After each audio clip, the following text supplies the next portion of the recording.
Yo hace 50 años soy productor pecuario. Después de terminado colegio me vine al campo y ya me puse a intentar ser productor. Y desde ahí, bueno, para siempre.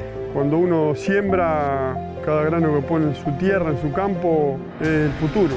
Creo que los mayores desafíos que tiene hoy un productor agropecuario es que en cierta medida se ha complejizado un poco lo que es la producción y hay que abarcar como muchos frentes. Si bien hay otras herramientas que nos han permitido hacer las cosas más fácil, la maquinaria. Uno de los grandes cambios fue la siembra directa. Con una sola sembradora haces todo. Que antes había que mover más tierra, desviar. El campo es mucha pasión y siempre con la gente de Don Mario encontramos que nos estaban entregando materiales que podíamos tener aspiraciones a buenos rindes. Estoy siempre innovando y confío mucho en la genética que los traen. Don Mario ha facilitado todos estos años de recorrido en la agricultura, ¿no? En esta campaña vamos a sembrar 38E y 46E por el tema de los tuyos colorados, que hay mucho nacimiento en los campos. El salto productivo fue muy importante, veníamos de sojas de 4.000, 4.200 kilos en años excepcionales y pasamos a soja de 5.000, 5.600 kilos en años muy buenos. Yo le diría a las nuevas generaciones que le den para adelante. Hay factores como el clima que no lo podemos manejar. Apuesten en la innovación, a nunca quedarse atrás, a estar siempre a tope y en eso Don Mario entiendo que siempre nos va a apoyar. Siempre estar apostando a tecnología y buscar de elevar rendimiento, que es lo que vamos a necesitar para tener comida para todo el mundo, ¿no? Romper un poco con el paradigma del lote cuadrado rectangular, sino más que nada tratar los campos de superficie por ambientes. En ese punto yo creo que Don Mario acompaña con el desarrollo de sus variedades para poder maximizar aquellos ambientes donde se justifique una mayor inversión y adaptar aquellos donde por ahí las limitantes de rendimiento son un poco más escasas, ¿no? Cuando pienso en Don Mario, pienso en futuro. Realmente yo lo he sentido como una compañía de apoyo muy importante. Veo como que es una empresa argentina que siempre ha estado cerca nuestro. Don Mario es como una familia para mí. No solo es producción, no solo es mejora cualitativa, sino es un grupo de gente excepcional, con una calidad humana terrible y con mucho conocimiento y con un aporte muy grande a la agricultura argentina. Innovar juntos rinde.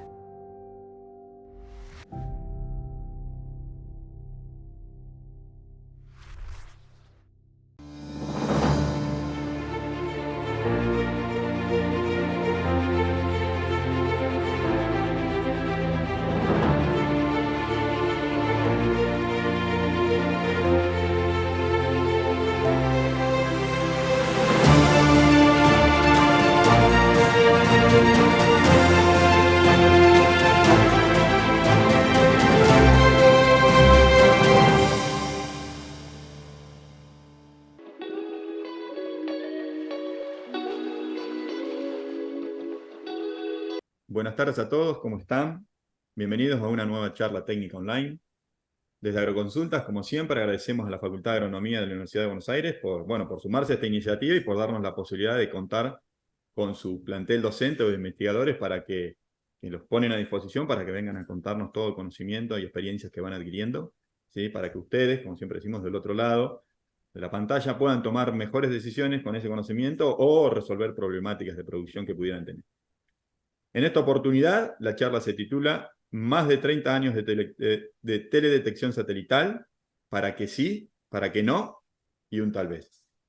Para eso vamos a contar nada más ni nada menos que con especialista en la materia, que es Carlos Di Vela.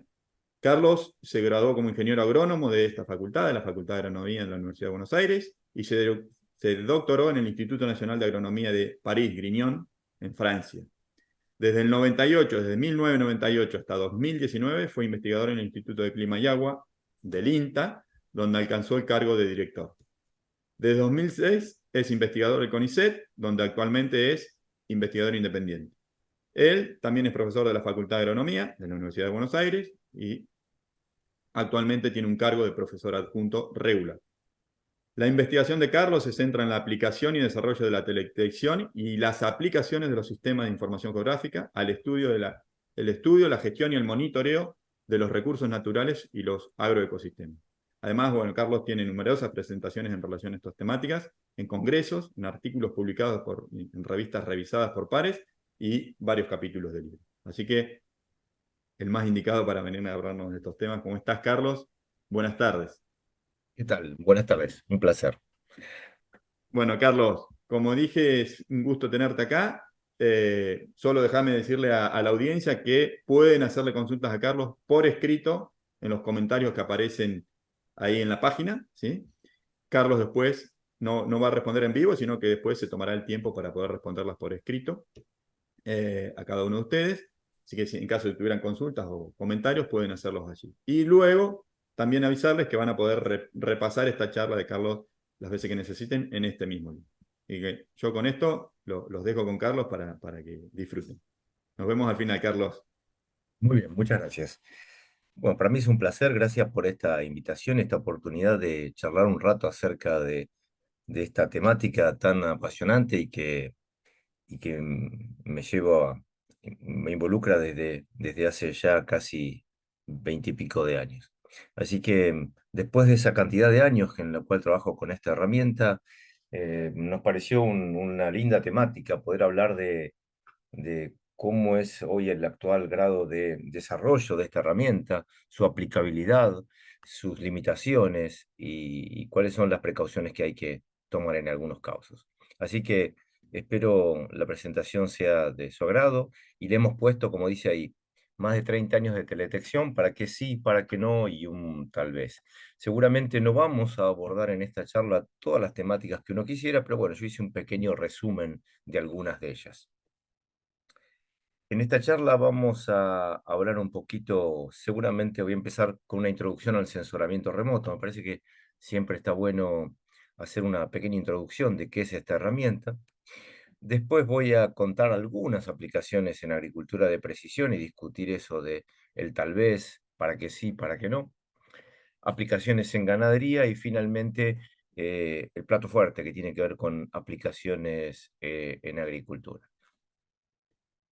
Si vamos a la introducción, entonces, como ustedes sabrán, en un sistema de teledetección tenemos varios componentes, pero de manera esquemática tenemos una fuente de energía que en los sistemas pasivos que trabajamos principalmente nosotros es el sol. Esa fuente de energía emite energía en distintas longitudes de ondas que llegan a las distintas superficies. Cada superficie interactúa con esa energía de manera distinta, y una porción de esa energía es reflejada y es recibida por los sensores.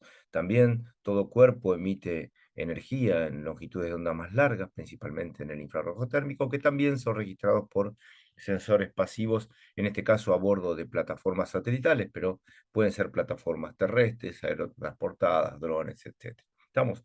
Entonces tenemos en este sistema de teledetección básico una fuente, una superficie que interactúa con esa energía y un sensor a bordo de distintas plataformas. Entonces, este es el gráfico típico de cómo se registra la energía reflejada y que es registrada por un sensor para distintas coberturas en las distintas longitudes de onda. Fíjense que aquí tenemos la porción del visible, la porción del infrarrojo cercano y aquí la porción del SWIR o infrarrojo de onda corta. Y aquí tenemos la reflectancia, que es la relación que está expresada en porcentaje, y que es la relación entre la energía reflejada en relación a la energía incidente para cada una de las longitudes de onda. Entonces aquí tenemos la curva, fíjense, de reflectancia del suelo desnudo, típica, la curva de la vegetación, típica, y una curva de reflectancia del agua. Como pueden ver, fíjense, la vegetación tiene este patrón característico donde hay una baja reflectancia en el visible, que ahora vamos a ver, menor al 10%, una alta reflectancia con valores de hasta el 50 o inclusive más de reflectancia en el infrarrojo cercano, y tenemos estos valles de absorción, le llamamos de energía en el infrarrojo de onda corto, debido principalmente al agua que tienen contenidas las hojas en su mesófilo. El suelo desnudo, por su parte, como pueden ver, tiene una media reflectancia en el visible y va aumentando hacia el infrarrojo cercano y aumenta un poco más en el infrarrojo medio dependiendo de su contenido de agua, ¿sí? En los suelos, cuanto más oscuros y más húmedos, esta curva suele ser más baja, paralela a esta marrón, pero más baja. Y el agua, fíjense, con reflectancias bajas en el visible, nulas o casi nulas en el infrarrojo cercano y por supuesto, cuando hay agua en el infrarrojo medio o en el SWIR, esa reflectancia es nula. Este es más o menos los 3 patrones típicos de reflectancia de 3 coberturas básicas. Y si nos centramos en vegetación, como les decía antes, en el visible, el responsable de esa baja reflectancia en el visible tiene que ver con las clorofilas, que absorben casi toda la energía para realizar la fotosíntesis. En el infrarrojo cercano, el responsable de esa altísima reflectancia en el infrarrojo cercano es el parénquima esponjoso del mesófilo, que actúa como una especie de espejo para reflejar gran parte de toda esa energía que llega en el infrarrojo cercano. En el infrarrojo medio, o lo que conocemos como SWIR, infrarrojo de onda corta, fíjense que esos valles de absorción de agua tienen que ver con el agua que tenemos en el mesófilo. Cuanto más contenido de agua tenga la hoja, más baja es la reflectancia en esas porciones del espectro electromagnético. Si miramos ya el comportamiento de plantas, por ejemplo, fíjense con distinto contenido de clorofila, cuanto más clorofila hay en las hojas, fíjense que la reflectancia es más alta en el verde y no se alteran las otras longitudes de onda. Cuando tenemos, por ejemplo, plantas con distinta área foliar, fíjense 0,4 a 1,8, 0,4 es la línea aquí con rayas y esta más gris en la parte superior. Fíjense que a medida que cambia el área foliar, lo que cambia principalmente es el comportamiento en el infrarrojo cercano, como un indicador de esa variación en el área foliar. Fíjense cuando cambia el contenido de agua, lo que cambia principalmente es el comportamiento en el infrarrojo medio. Entonces ven cómo combinando principalmente estas 3 longitudes de onda, el visible, el infrarrojo cercano y el infrarrojo medio, tenemos una muy buena idea de lo que está pasando con las clorofilas, lo que está pasando con el área foliar, lo que está pasando con el contenido hídrico. Es por ello que combinando estas 3 bandas hay numerosos índices espectrales que conocemos como índices de vegetación y que combinando porciones del espectro, como les contaba anteriormente, uno puede, por ejemplo, tener un índice que es sensible a la actividad fotosintética, como el NDVI, que relaciona el infrarrojo cercano y el rojo a través de una diferencia normalizada, o un índice que es sensible al contenido de humedad de las hojas, que en este caso similar al anterior, pero la diferencia y la normalización no se hace con el rojo, sino con el infrarrojo de onda corta, como les decía anteriormente, que a medida que hay más agua, este índice se hace más, esta reflectancia en el SWIR se hace más pequeña y por lo tanto el NDMI o NDWI también es conocido, se hace más grande. Y así hay infinidad de índices de vegetación que nos permiten censar de alguna manera qué le está pasando a las plantas. A partir de estos índices, entonces, como les contaba, podemos estimar distintas variables biofísicas y describir distintos procesos ecosistémicos. Hoy en día tenemos numerosas plataformas disponibles, comerciales y abiertas. Fíjense, aquí tenemos algunas comerciales como Digital Globe o Airbus o Planet, y también algunas abiertas, como puede ser las plataformas Aqua y Terra con el sensor MODIS, o la plataforma tan conocida Landsat, o en los últimos ya 5 o 6 años, la plataforma Sentinel-2. O sea que hoy tenemos muchísimas herramientas disponibles con sensores que permiten registrar la energía reflejada en estas longitudes de ondas o la energía emitida en estas longitudes de onda que les contaba anteriormente, y eso lo podemos hacer hoy a distintas resoluciones espaciales. Fíjense que como aquí el sensor MODIS tiene una menor resolución espacial que este sensor Worldwide 4, que tiene 0,3 metros de resolución espacial. Y tenemos estas otras plataformas abiertas como Landsat o Sentinel de 30 o 10 metros respectivamente. También cada una de esas plataformas tiene sensores en distintas longitudes de onda. Fíjense que MODIS tiene 30 bandas espectrales, el Sentinel tiene 12, el Landsat 8 y estos comerciales con muchísima resolución espacial, bandas principalmente dentro del espectro visible. Entonces, y otra característica que tienen estas plataformas, además de su resolución espacial o su resolución espectral, tiene que ver con cada cuánto toman información de un mismo punto de la superficie terrestre que conocemos como resolución temporal. Fíjense que el MODIS toma un dato por día, hay una sola plataforma de Aqua. Tenemos el Planet, hay 172 plataformas, con lo cual eso permite revisitas diarias. Y bueno, en el caso de Sentinel tenemos datos cada 5 días y Landsat cada 16 días. Yo me voy a referir principalmente en muchas de las aplicaciones que ustedes van a ver en las plataformas de libre acceso, como pueden ser MODIS, Sentinel o Landsat. Habiendo hecho entonces esta breve descripción de qué es el sensoramiento remoto, cuáles son los componentes de ese sistema de teledetección y cuáles son las principales características de las plataformas que nos permiten observar información remota desde plataformas satelitales, voy a contarles resumidamente algunas aplicaciones en agricultura de precisión, qué es lo que hoy sabemos, qué es lo que hoy nos cuesta saber y qué es lo que quizás en el futuro debemos prestar atención.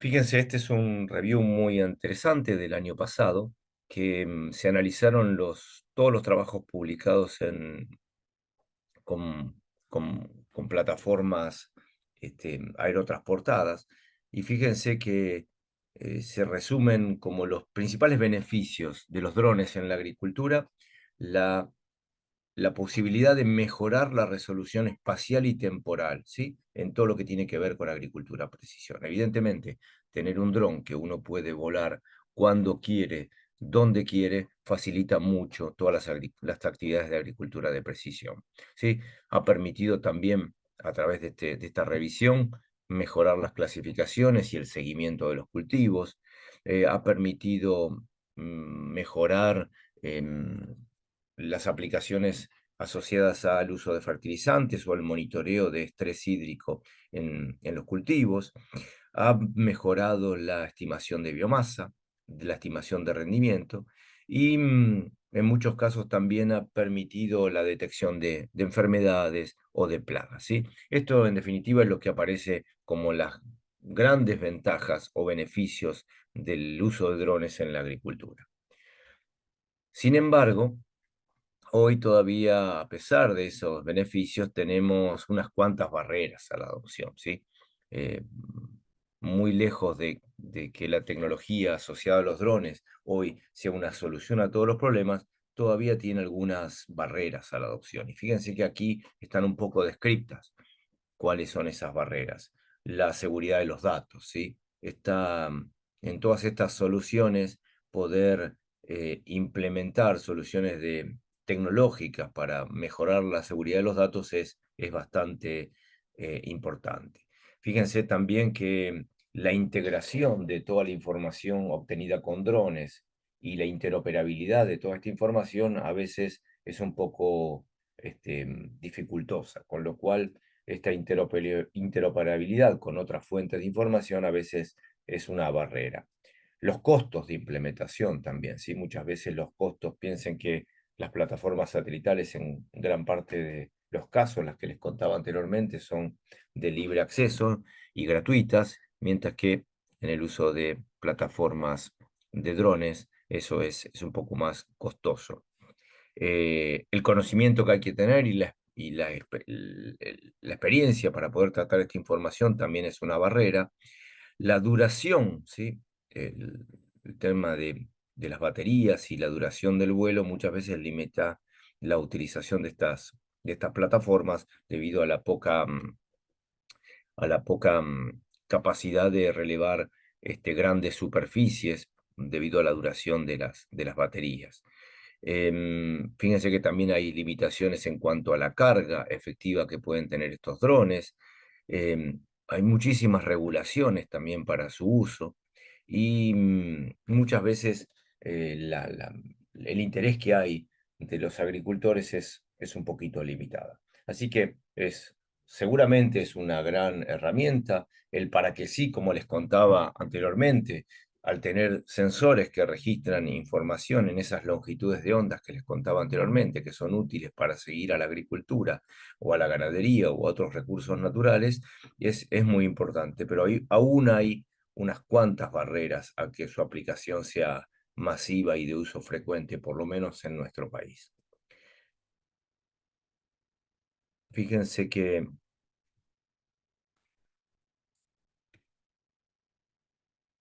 en otro trabajo, este del 2020, fíjense que de todos los trabajos que se analizaron a través de un review del uso de drones en la agricultura de precisión, la mayoría de ellos hoy en día se centran en el monitoreo y un poco menos en todas las actividades que tienen que ver con fertilización, riego o sistemas de toma de decisiones. Sin lugar a dudas, la gran aplicación, por lo menos por el momento, tiene que ver con el monitoreo de lotes.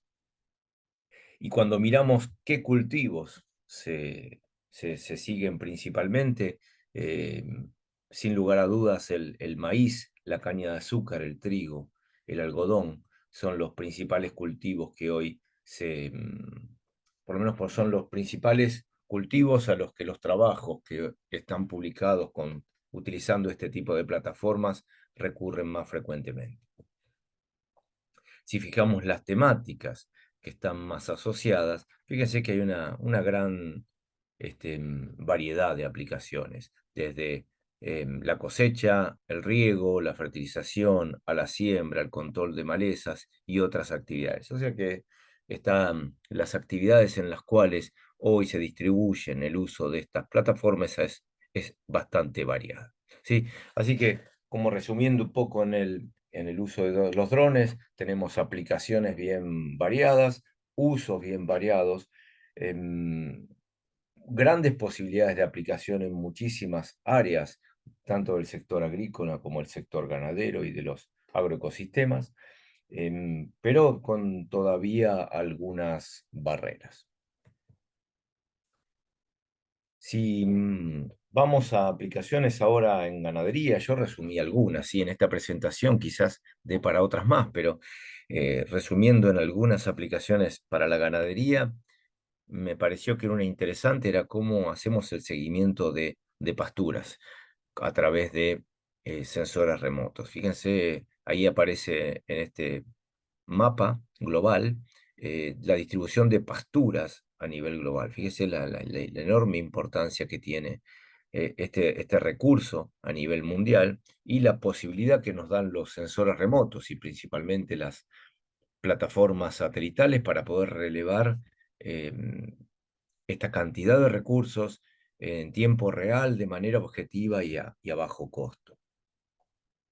En este trabajo que les contaba anteriormente, perdónenme, del año 2020, también se hizo una revisión de todas las aplicaciones de sensoramiento remoto en el manejo de pasturas, manejo y uso de pasturas. Y entonces lo que muestra es que principalmente uno puede manejar para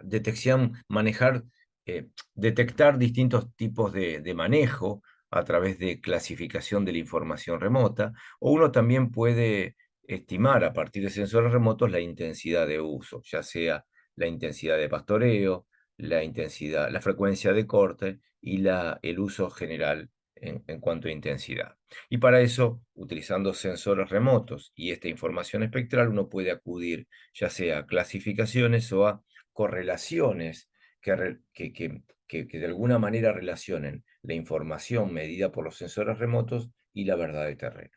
Hoy en día también los sensores que les contaba anteriormente con una altísima frecuencia temporal nos permiten hacer análisis de series de tiempo. Entonces uno también puede estudiar esos análisis de tendencias o las marchas de estos índices en el tiempo para, de alguna manera, deducir, por ejemplo, la intensidad o la frecuencia de corte o la frecuencia de pastoreo. Una buena noticia es que para el seguimiento de pasturas, este trabajo, por ejemplo, relevó 63 trabajos publicados y fíjense que 53 de ellos tienen un R cuadrado, tienen un ajuste muy bueno entre 0,6 y 0,8 de R cuadrado para la estimación de biomasa, ¿sí? Con modelos desde los más simples hasta algunos un poquito más complejos, pero fíjense que el uso de sensores remotos para la estimación de biomasa, la verdad que está bastante ajustado. Muchos de ellos se basan principalmente en el uso de los índices de vegetación como proxy para estimar la cantidad de radiación absorbida por los pastos, y a partir de ahí uno puede derivar, por ejemplo, la biomasa o la productividad. Así que hoy hay bastante acuerdo, si bien se necesitan muchas veces ajustes locales, pero la estimación de biomasa a partir de los sensores remotos, la verdad que da muy buenos resultados. Cuando en ese trabajo se analizaron el uso de sensores remotos en ganadería en los distintos continentes, ya sea para manejo o producción, lo que pueden ver ustedes es que en su gran mayoría, y sobre todo fíjense en Asia y Sudamérica, usamos o se usan los sensores remotos principalmente para producción y muy poquito para manejo. ¿Sí? Fíjense que en Europa el uso para el manejo es mucho mayor. Y eso sin lugar a dudas tiene que ver con la resolución espacial de los sensores y tiene que ver seguramente también con el uso que le damos a estas herramientas, ¿no?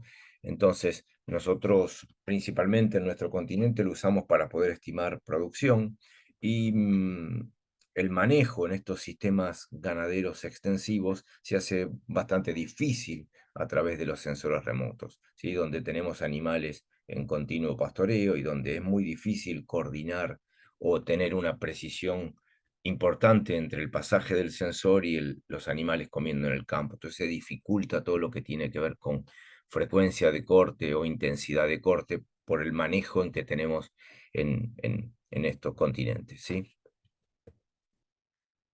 Fíjense que dentro de las plataformas que más se utilizan para el seguimiento forrajero, sin lugar a dudas está el sensor MODIS, que como les decía al principio, tiene una resolución de 6 hectáreas, tiene una frecuencia de pasaje diario e información espectral suficiente como para hacer seguimiento forrajero, y debe ser de los más utilizados en gran parte de los continentes que les contaba anteriormente, donde la importancia radica en el seguimiento de los recursos y no tanto para manejo.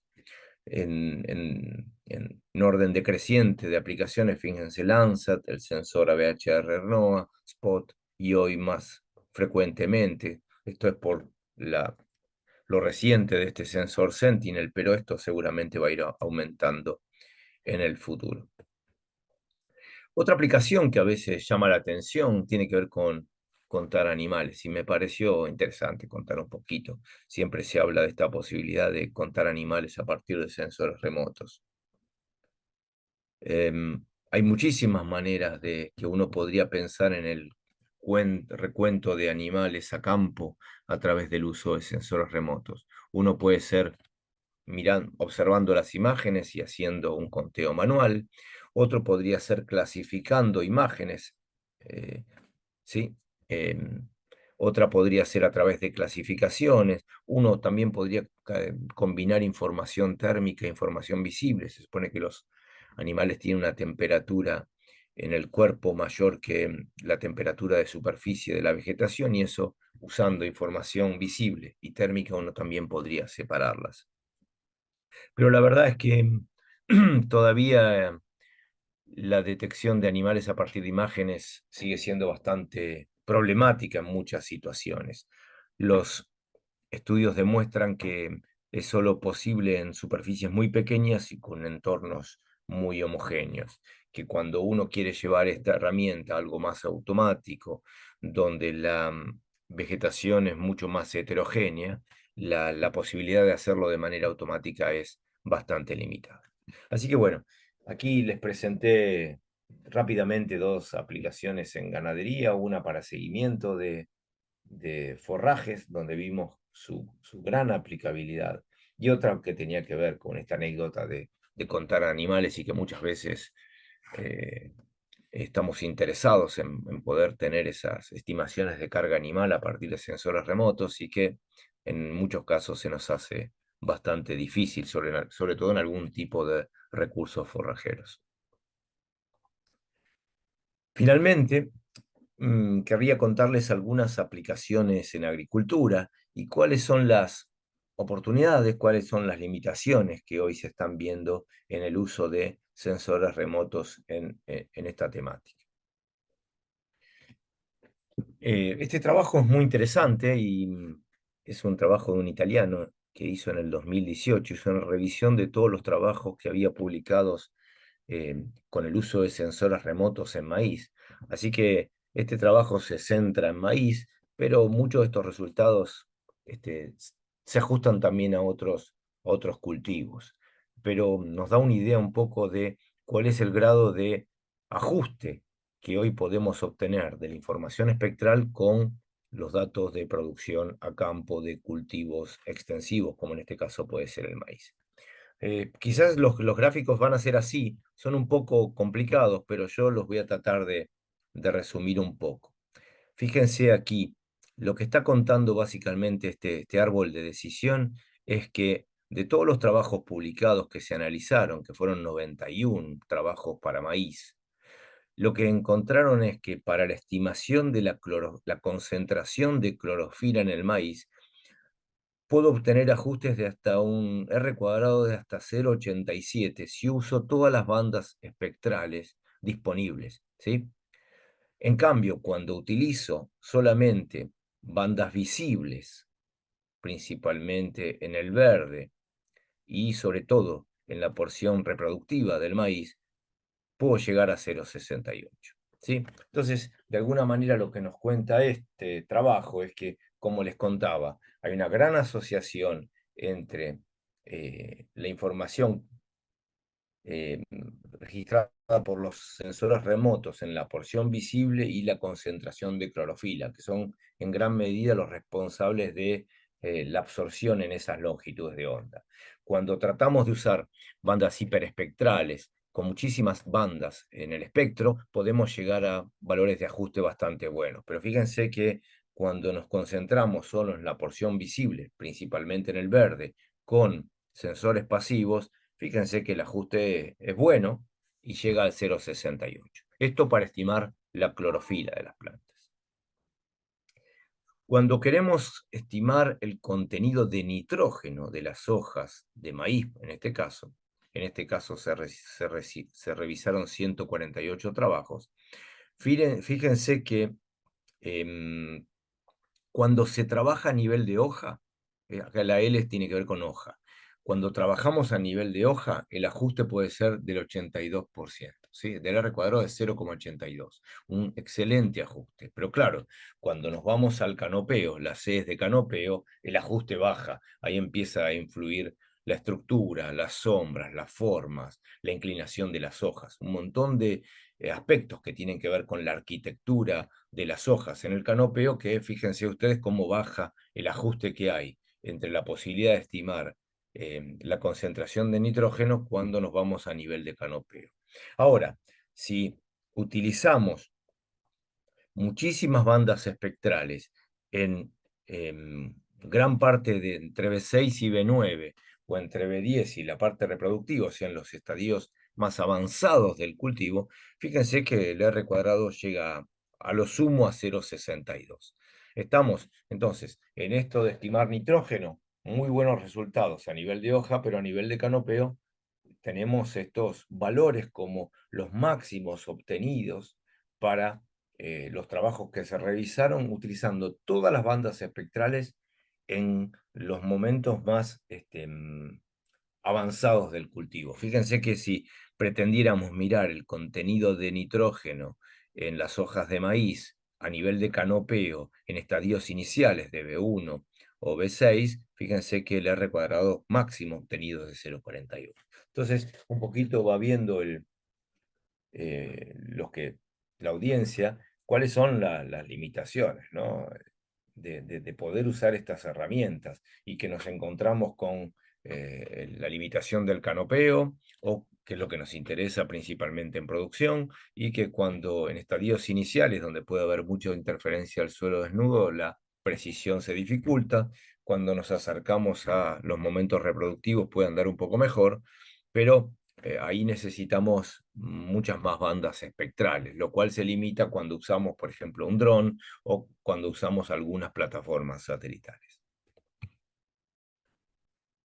En este caso, fíjense, se estimó la tasa óptima de nitrógeno a aplicar, y en este caso se revisaron 40 trabajos que trataban de esta temática, y fíjense que en sensores activos, que nosotros, bueno, activos puede ser, por ejemplo, radar, ese R cuadrado de 0,63, pero fíjense que en el caso de todos los sensores pasivos disponibles, fíjense que el máximo R cuadrado que se obtuvo en todos esos trabajos es de 0,49. Entonces, han visto que se habla de utilizar la información espectral a través de índices de vegetación para estimar la dosis óptima de nitrógeno a aplicar en el lote. Fíjense lo que dice la bibliografía de cuál es el ajuste, ¿no? En este caso, también en el mismo trabajo, la estimación de biomasa aérea de maíz. Y fíjense que en estadios avanzados del cultivo, el R cuadrado es bastante aceptable, de 0,68, y que cuando me voy hacia estadios más tempranos, la posibilidad de estimar la biomasa aérea de maíz es bastante más limitado. Finalmente, creo que hay dos más. Una tiene que ver con la estimación de área foliar. Fíjense que estimación de área foliar en maíz para 22 trabajos analizados, para estadios avanzados de maíz, si uso sensores de altísima resolución espacial, ¿se acuerdan de esos comerciales de hasta 1 metro cuadrado? El ajuste es muy alto. Cuando nos vamos a sensores de resolución espacial media, fíjense que el R cuadrado baja, aunque al igual que como habíamos visto para el caso de las pasturas, el ajuste que hay entre la posibilidad de estimar el área foliar y a través de sensores remotos y a índices de vegetación es bastante interesante. Finalmente, creo que esta ya es la última y que más nos interesa a muchos agrónomos, tiene que ver con la posibilidad de estimar rendimiento, ¿sí? Han visto que muchísimas plataformas, muchísimas aplicaciones o muchísimas herramientas tratan de integrar la información satelital, principalmente derivada de información espectral, a partir de la cual se generan algunos índices de vegetación, tratan de estimar, ya sea de manera directa, a través de correlaciones directas con mediciones de campo, o asimilando la información espectral dentro de modelos de simulación, la posibilidad de estimar rendimiento. Fíjense que para 208 trabajos, lo mejorcito que se puede obtener es en estadios avanzados o en estadios reproductivos, usando alta resolución pasiva, que es lo que más o menos usamos normalmente, R cuadrados de 0,57 o 0,63 en términos medios para la mayoría de los casos. Entonces ven cómo todavía nos tenemos siempre limitaciones que tienen que ver con esta imposibilidad, esta dificultad que nos plantea el estudio a nivel de canopeo, y también la dificultad que tiene que ver con que nosotros generalmente estamos observando el cultivo antes de que llegue a madurez fisiológica, y muchas cosas que suceden en la definición de rendimiento suceden independientemente de lo que registra el sensor remoto en esos estadios anteriores. Pero esto es más o menos para que nos demos una idea de las limitaciones que aún tenemos al momento de estimar rendimiento, y que cuando alguien nos dice que tiene una herramienta muy poderosa para estimar rendimiento a partir de sensores remotos, fíjense que estos son más o menos los números con los cuales nos manejamos normalmente. Fíjense también estas figuras de otro trabajo de este año, y que muestra en el eje de las Y es el R cuadrado y en el eje de las X el horizonte de predicción en meses, ¿sí? Cuando falta muy poquito para la cosecha, obviamente el R cuadrado con que podemos estimar el rendimiento a partir de sensores remotos es bastante bueno. A medida que queremos llegar a hacer un horizonte de predicción mayor, obviamente esas posibilidades se reducen. Fíjense que a 2 meses para arroz o para soja, a 2 meses estamos en máximos de 0,6, 0,7 de R cuadrado para poder estimar rendimiento.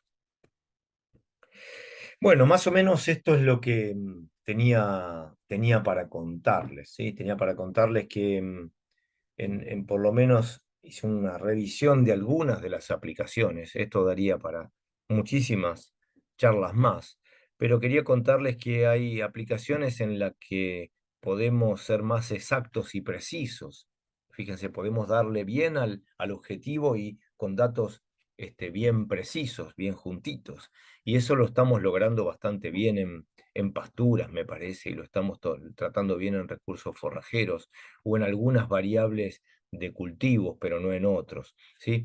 En algunas todavía seguimos siendo exactos, pero no precisos, y me parece que también en otras estamos no siendo exactos, pero precisos, ¿sí? Entonces me parece que hay que, todavía hay mucho para seguir estudiando estas herramientas. Si bien hace muchísimo tiempo que disponemos de estas herramientas y cada vez la tecnología nos permite tener sensores con mayor resolución, más bandas espectrales, mayor frecuencia de revisita, tecnologías de inteligencia artificial, de machine learning para poder procesar esa información, todavía tenemos muchísimas limitaciones para poder ser precisos y exactos al momento de estimar muchas variables de funcionamiento o de estructura en los agroecosistemas.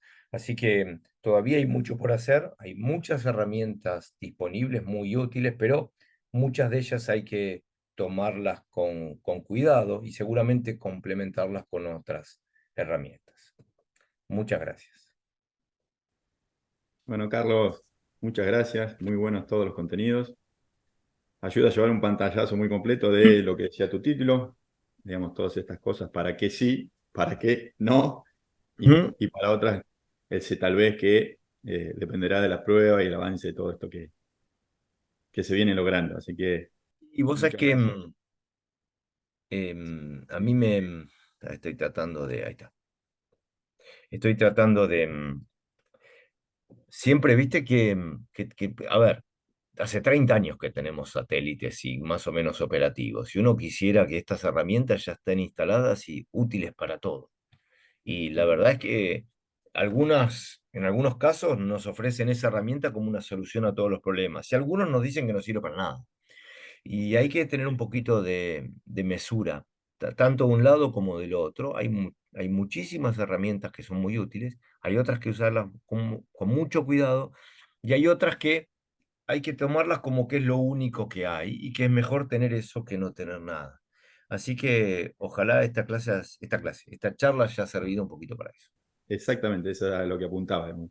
Que dé luz un poco para entender qué nos puede servir, qué no, qué hay que esperar un poquito que se desarrolle y demás. Así que desde nuestra parte de Agroconsultas, muy agradecidos, Carlos, por esta charla. Yo vuelvo a agradecer a la Facultad de Agronomía también por la posibilidad de contar con personas como vos, profesionales como vos, para que puedan venir a contarnos todo lo que saben y que sea de gran utilidad para los que están del otro lado para tomar decisiones. ¿Sí? Y nada, recordarle a toda la audiencia que pueden, como dije, hacer consultas en los comentarios a Carlos, pero además Carlos es experto en el sitio, participa como un experto en el sitio, así que pueden hacerle a través de la tabla de expertos consultas. Las de aquí las irá a responder solo las que ingresen en el momento en que se emite este video en vivo, ya luego no, así que por favor, todas consultas posteriores que tengan, hágansela a través del panel de expertos a Carlos. Y bueno, y van a poder repasar esta charla las veces que necesiten en este mismo link. Así que, bueno, Carlos, hemos llegado al fin y muchas gracias nuevamente. No, gracias a ustedes y un placer enorme. Hasta pronto.